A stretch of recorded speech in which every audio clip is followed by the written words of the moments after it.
आणि त्यांचं परत उदरनिर्वाहासाठी ते कुटुंब रेटरे कारखान्यावर पत्र्या मारायच्या कामासाठी तिकडे निघून गेलं.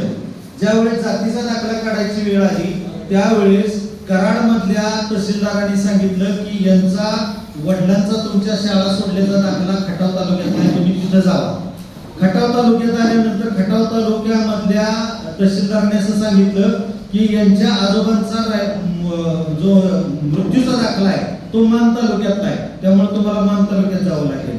हा फुटबॉल चालू होता. मग अशा वेळेस आम्ही त्या ठिकाणी आंदोलन केलं आणि प्रांताला त्या ठिकाणी वेठीस धरलं.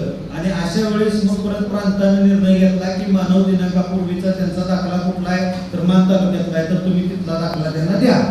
तर अशा पद्धतीनं आपल्या काही समस्या असतील समजा तर त्याच्यामध्ये ह्या काही मागण्या आहेत तर याच्यामध्ये त्या तुम्ही नोटीस करा. त्याच्यामध्ये तुमचं सजेशन अजून काय असेल, तुमच्या डोक्यातली काय कल्पना असेल, कायदेशीर तरतूद काय असेल तर तुम्ही त्या ठिकाणी सांगायचे आहे.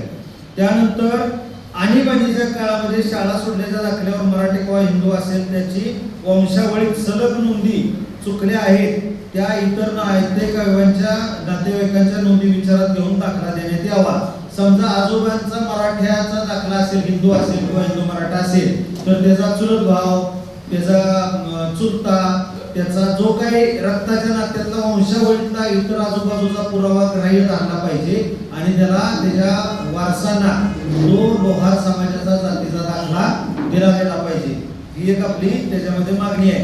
त्यानंतर दारिद्र्य रेषा